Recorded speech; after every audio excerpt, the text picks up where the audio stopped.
That turn down to the left-hand side of pit road to start here always comes very quickly. Goke is on the inside, Norton is on the outside, and the 20th round of the ISOWC is green. Yeah, you see Jonathan Goke getting a great start right up front. Ryan Pocono behind him. It's what we typically like to see. Let's hope turn one is always really tricky right off the racetrack. Let's hope we can get through it. 35 drivers, 36, pretty much everyone is through. Okay, John Paul's out there working on the outside of Joe Branch through turn number one. As you also see there, Brad Sanford looking down to the inside of Matthew Lambertson coming into turn number two. Watch out, guys, to come down to see Sanford getting out of the throttle. Horses early again now. Lambertson to keep that position as they're too wide. Coming down into turn number three for the first time. Joe Branch trying to work back on John Porzacker in turn. Looking down to the inside of Dennis Gary. A nice battle there in the midfield. You see Porzacker going all the way down to the inside line there. Getting into the wall. And you see, I think it's just a slight tap there, but he was able to just keep it going. Everyone has completed lap number one, and David Ward on the move as well, getting inside around David Jinks. And Ward is setting nicely to the start of this race, but out front, it is still Goke from Norton and Cosno running out your top three. And he's going to make the move down to turn one. Oh, he's going to take advantage of that bad restart by Ryan Norton. Going to try to get right underneath him in turn one, so... you're going to get stick. What? And he's getting a great run there out of turn number one. I mean, this is going to be crazy time. You see there, Norton on the outside, in fact, trying to push Alan Wilson. Oh, this making it pretty wide. It's got Goke looking out to the inside now. He will take the race lead as they come through turn number two. Ryan Norton now looking down to the inside. Alan Wilson into turn number three. And Norton is looking as though he should just be sweep back up the racetrack there. Alan Wilson will slot back into the third position. In fact, no, he won't, because Dennis Garris now will take that away from him coming down the front straightaway. And your race leader at the point of green flag flying is all the way back into the fourth position. Yeah, what a great restart. What a lot of action here. It looks like Dennis Garris, he's definitely one to look out for today. He's not letting anything by him. He's managed to stay up with the rest of these cars.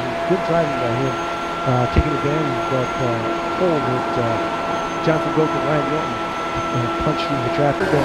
Yep. And Joe Branch again going to try and get the run on Dennis Garris coming down into turn number one. There you go. Well, will he get it? Will he get it? Yep. He's got the line right this time. inside. Does Joe Branch have enough car? Yes. Oh, is he carrying stick? Oh, yes. He managed to get in front. But look at that, Garris looking down to the inside, back in return. Hitbacks are a bitch. Here it comes. Here you go there. Dennis Garris down to the inside. He will try and take that position. Oh, great on the outside. Way to drive on the outside. Let's not forget, Branch was so good on the outside line early on in this race. You see Garris there now. You see Branch just pinning him down. Branch is going to get a great run off this corner, side by side, to the line. It's going to essentially be Joe Branch leading it by less than a hundredth of a second.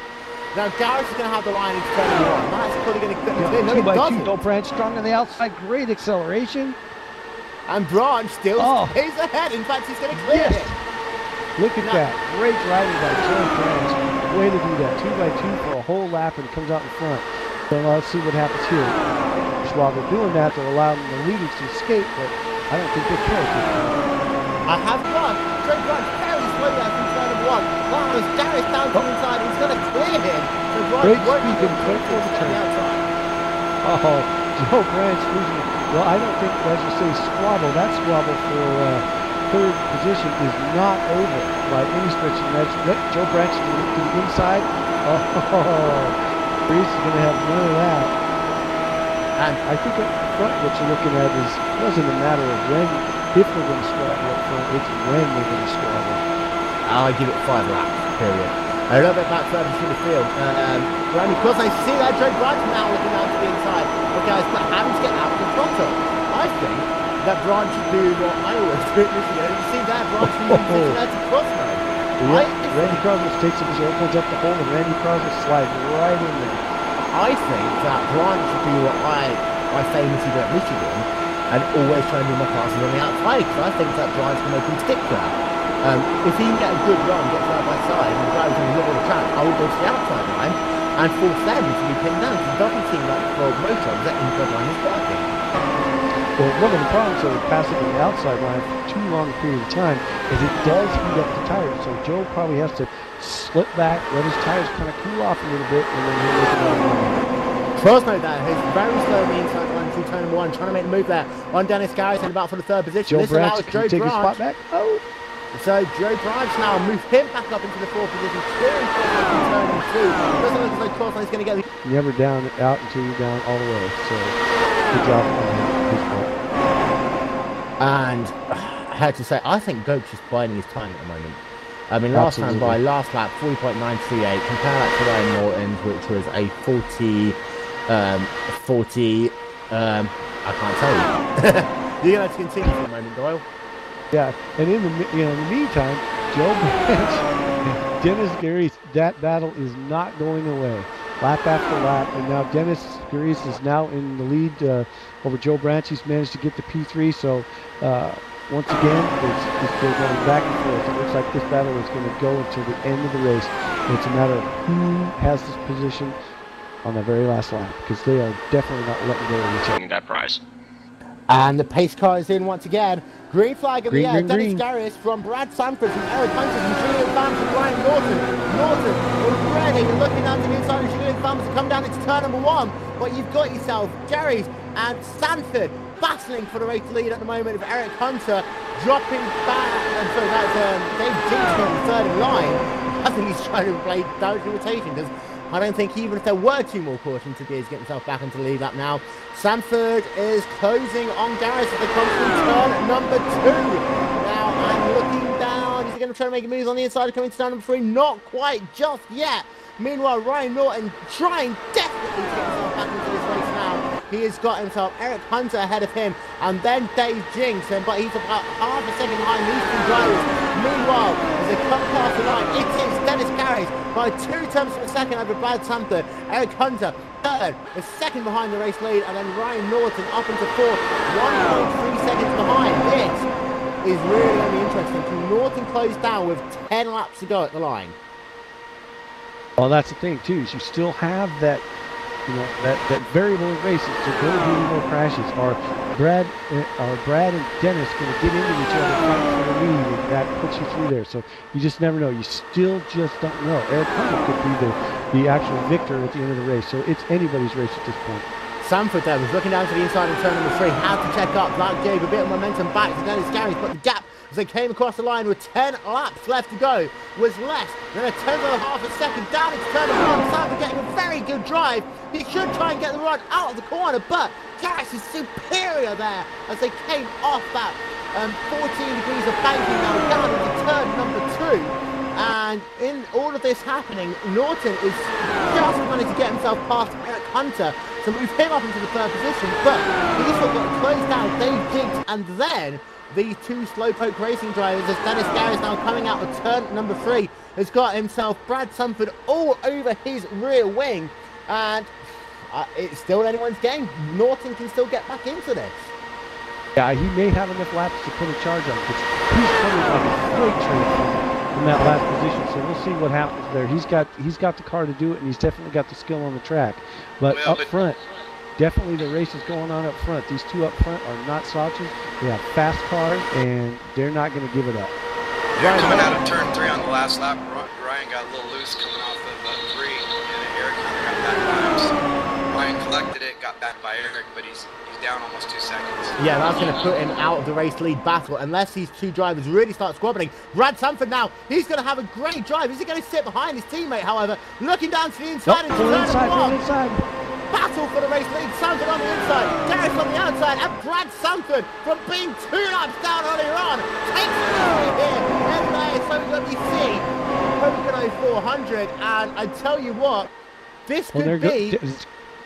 Oh, he's going to try to challenge him. No, he pulls back in. Oh, my God. Brad Sanford, the race leader, after all that work he's had to do. Wow, that's amazing.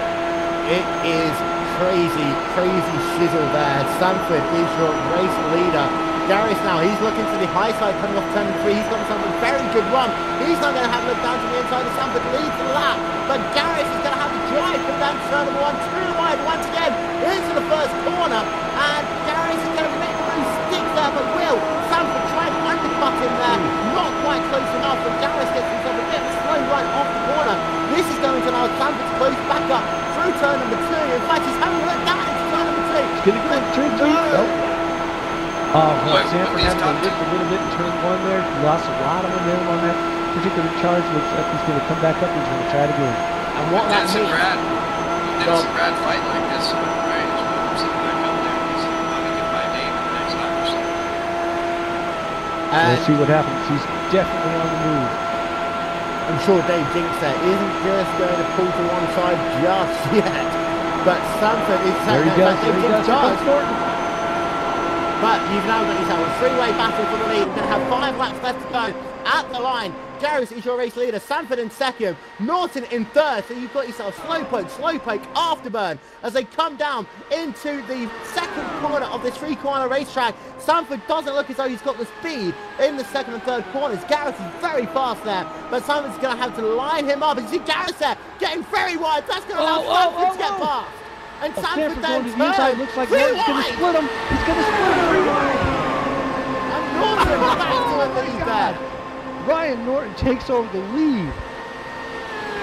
And meanwhile, look at that 2-wide racing between those 2 Slowpoke drivers in second and third position. Sanford gets out the front and allows Garris to tuck into second position. But what happened there was you had Garris getting himself wide in turn number 3. At the same time, Sanford getting loose on the apex of the corner. And that allowed Norton to make a 3-wide move for the race lead. And Norton is on the point, and I'm not sure how much more racing these drivers can do, because Norton has been very fast in clean air.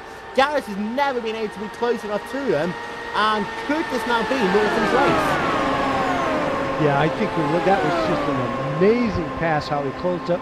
Those two just, both of them kind of lost control of their cars, got a little excited there, and Norton was able to shoot the gap and get right through there. And now you're seeing they're starting to spread out a little. It looks like Brad Sanford's just fallen off a little bit from Dennis Garis. It looks like they kind of lost a little wind out of their sails when that happened right there. Such good racing up front. Still not over though, because Dennis Garis is less than half a second behind Ryan Norton. We're going to have ourselves 3 laps to go at the line. See Garis there getting again very wide on the apex, using too much of that curb, I think, there. Just pushing him up the racetrack, and the gap is now up to 5 and 6 tenths of a second pretty much, and Norton is driving away into the sunset with 3 laps left to go. I'm sure the one thing that's going in Ryan Norton's head now is don't get loose in turn number 3. Yeah, watch turn number 3. You see the Slowpoke drivers there, they've kind of split out. They've even stopped racing each other. But doesn't matter how this ends up. You have to give the big kudos right now to Brad Sanford. Heck of a battle, way to battle, sitting P3, a horrible beginning to the day, and he's right up there on the podium today. So he's going to be happy no matter how this race works out, if everything stays the way it is. 2 laps to go now for Ryan Norton. The gap is up to 6.5 tenths of a second over Dennis Garis. So it looks as though the 2 Slowpoke drivers have faded for the day. Ryan Norton just got himself now 5 corners left to go here at Pocono Raceway. Coming down the short chute now, down into turn number 2. This is the corner which is labelled off Indianapolis Motor Speedway. He flicks it to the left, tries to get as close to the curb as possible without actually touching it. And indeed now as he'll come off the corner, down into turn number 3. He'll come through this, getting a nice apex through here.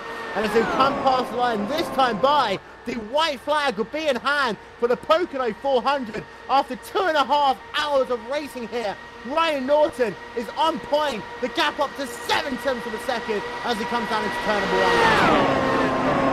Yeah, that was an amazing charge by Ryan Norton to get himself in this position, taking the white flag up front.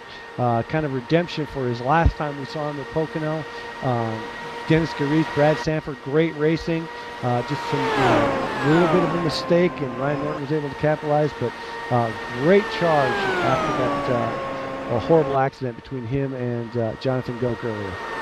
So Ryan Norton comes out of the final corner for the final time, past the start finish line. Ryan Norton will win the Pocono 400. Dennis Garis comes home 1 second behind him, and Brad Sanford a further second back and third. Eric Hunter comes across the line in 4th position. Julian Pham running out your top 5. John Ailes in 6th. Dave Jinks will come home in this 7th position, with Joe Branch in 8th. Jonathan Goke classified in 9th.